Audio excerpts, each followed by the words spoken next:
CPR যদি আমি বন্ধ রাখি তাহলে তামিমকে ফেরানো কঠিন হয়ে যাবে। যে বিকেএসপির ভেতরে ঢুকলো অ্যাডমিনিস্ট্রেটিভ বিল্ডিংটায়, তামিম দেখি সেন্স নাই। আমি তামিমকে মুখে এইভাবে দিল, তামিম ভাই কি হলো, আর ওকে?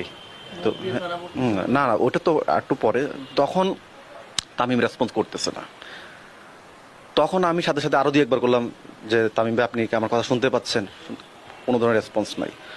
তখন আমার মনে হলো যে আসলে বড় ধরনের কোনো কিছু হলো কিনা। তখন সাথে সাথে আমি হার্ট অ্যাটাকের যে প্রসিডিওর যেটা আছে, যে আসলে ওর না পালস পাওয়া যাচ্ছিল কিনা, নাম্বার 1, ব্রিদিং নিচ্ছিল কিনা, কোনো ধরনের রেসপন্স যখন করতেছে না, তখন আমি ধরে নিলাম যে সে ম্যাসিভ কার্ডিয়াক অ্যারেস্ট হয়েছে। তখন সাথে সাথে আমি দেরি আর না করে ওইখানে অ্যাম্বুলেন্সের ভিতরেই আমি সিপিআর দেওয়া শুরু করলাম। কারণ আমি জানি যে সিপিআর যদি আমি বন্ধ রাখি তাহলে তামিমকে ফেরানো কঠিন হয়ে যাবে। তারপর হেলিকপ্টার তখনও কিন্তু আসেনি, আমি কিন্তু অ্যাম্বুলেন্সের ভিতরে ব্যান্ডিং হয়ে আপনার কন্টিনিউয়াসলি প্রেস করেই যাচ্ছি। তখন 2-3 মিনিট হবে র্যান্ডমলি, তখন হেলিকপ্টার ল্যান্ড করতেছিল।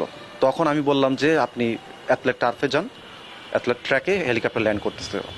ড্রাইভার, অ্যাম্বুলেন্সের যে ড্রাইভার, সেও খুব চতুর ছিল, খুব তাড়াহুড়োই করে আপনার খুব, আমি তো ভিতরে প্রেস করে ব্যস্ত ছিলাম, বাট আমার মনে হয়েছে